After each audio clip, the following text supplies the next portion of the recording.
آپ کے سامنے رکھوں دیکھیں کہ نکاح کیا چیز ہے۔ اللہ تبارک و تعالیٰ نے قرآن کریم میں فرمایا فَانْكِحُوا مَا طَابَ لَكُم مِّنَ النِّسَاءِ مَثْنَىٰ وَثُلَاثَ وَرُبَاعَ۔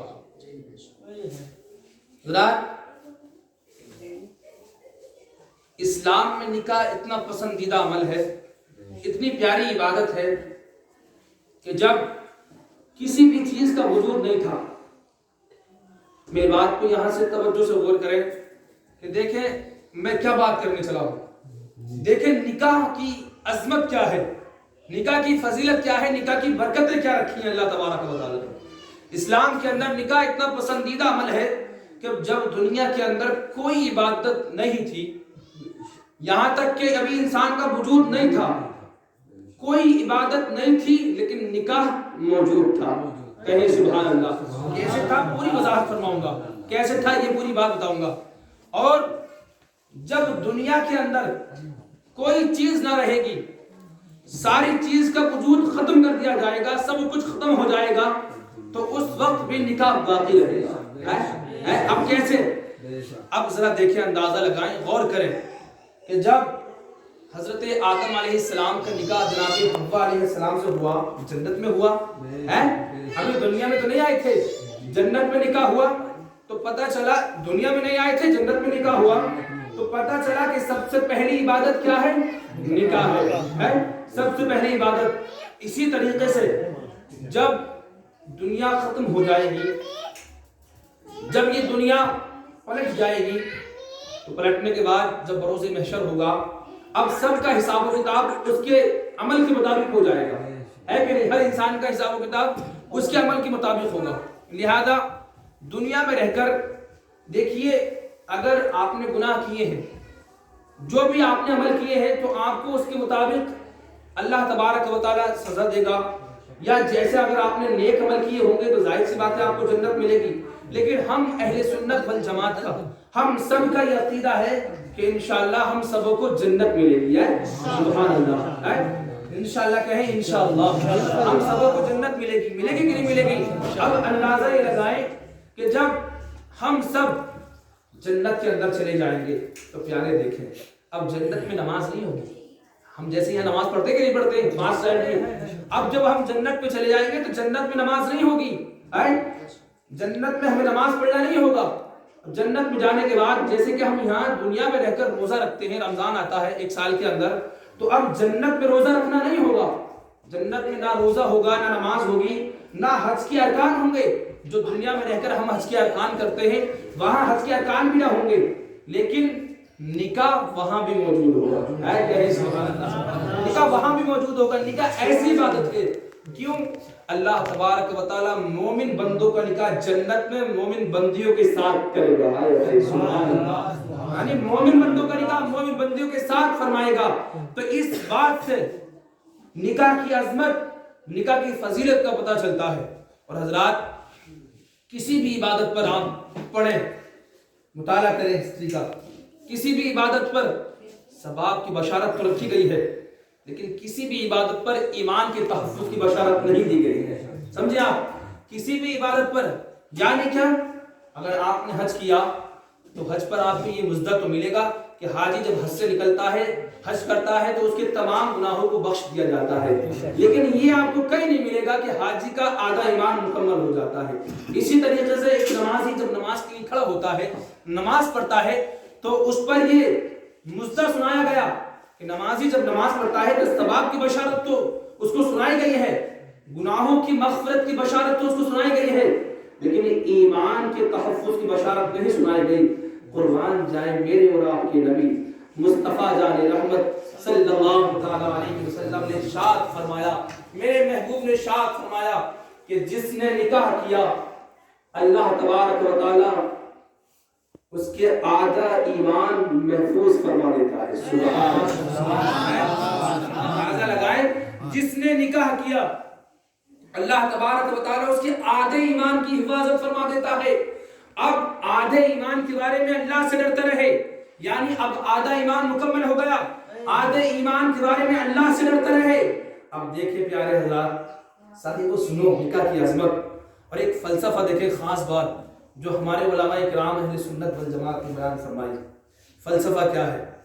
دیکھیں، ایک نمازی جب نماز کے لیے کھڑا ہوتا ہے، نماز پڑھتا ہے، تو جب تک نماز کے اندر باقی رہتا ہے، دیکھیے بات، جب تک نماز پڑھتا ہے، نماز کے اندر باقی رہتا ہے، تو ہر لمحہ اس کا شمار عبادت میں ہوتا رہتا ہے۔ یعنی تکبیر تحریمہ سے لے کر کے قاعدہ اخیرہ تک، سلام پھیرنے تک، فرشتے اس پر رب کی رحمتوں کا نزول فرماتے رہتے ہیں، فرشتے اس کے لیے رحمت کی دعائیں کرتے رہتے ہیں۔ حدیث پاک کے اندر آتا ہے جب ایک نمازی نماز کے لیے کھڑا ہوتا ہے تو رب کے فرشتے چاروں طرف سے اس کو گھیر لیتے ہیں۔ اب ذرا دیکھیں فلسفہ جو بیان کر رہا ہوں، ایک نمازی جب نماز کے لیے کھڑا ہوتا ہے تو جب تک نماز کے اندر باقی رہتا ہے، اس کو ثواب اس کے لیے اس کے کھاتے میں نامہ اعمال میں درج کیا جاتا رہتا ہے۔ اسی طریقے سے انسان جب روزہ رکھتا ہے تو طلوع آفتاب سے لے کر کے غروب آفتاب تک، یعنی سحری سے لے کر کے افطار تک، اس کے نامہ اعمال میں ثواب لکھا جاتا رہتا ہے۔ ایسے ہی ایک حاجی جب حج کے لیے نکلتا ہے تو حج کے لیے جب نکلا حاجی تو اس کے نامہ اعمال میں فرشتے ثواب لکھنا شروع کر دیتے ہیں۔ اب حاجی حج کے لیے جب تک حج سے واپس آئے گا اس کے نامہ اعمال میں ثواب لکھا جاتا رہے گا۔ اب یہ عبادت دیکھیں، فلسفہ کیا ہے یہاں پر؟ فلسفہ یہ ہے عبادت شروع تو ثواب شروع ہے، بات سمجھیں، عبادت شروع تو ثواب شروع، عبادت ختم تو ثواب ختم۔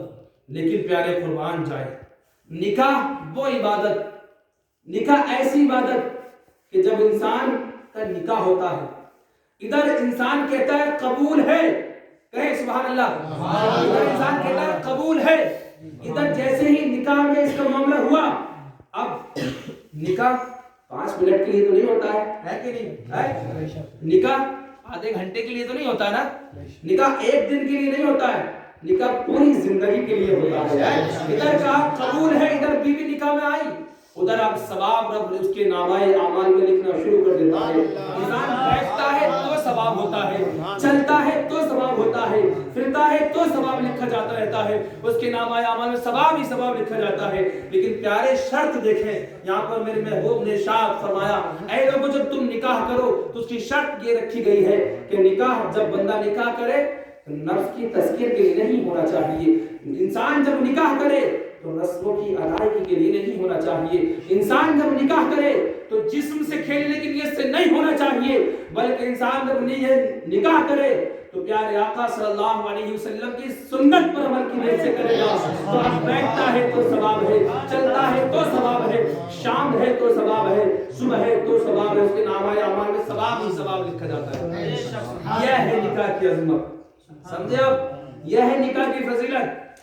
چند صحابہ میرے محبوب صلی اللہ علیہ وسلم کی بارگاہ میں حاضر ہوئے اور حاضر ہونے کے بعد عرض کیا، یا رسول اللہ ہم بہت غریب ہیں، آقا ہم بہت لاچار ہیں، بہت کمزور ہیں، یا رسول اللہ ہم کسی کا بھی ذمہ اپنے اوپر نہیں لے سکتے، کسی کے بوجھ کو اپنے اوپر نہیں لے سکتے، یا رسول اللہ ہم کسی کا نان و نفقہ، کسی کا کھلانا پلانا، کسی کا خرچ اپنے اوپر نہیں اٹھا سکتے، کیوں؟ آقا ہمارے پیٹوں سے پتھر بندے ہیں، یا رسول اللہ ہمارے گھروں کے اندر چراغ نہیں جلتا، آقا ہمارے گھروں کے اندر چراغ نہیں جلتا، کس وجہ سے؟ آقا ہم غریب ہیں بہت زیادہ، افلاس کی بنا پر، کمزوری کی بنا پر، پیسے کی کمی کی بنا پر، یا رسول اللہ ہم نکاح نہیں کر سکتے۔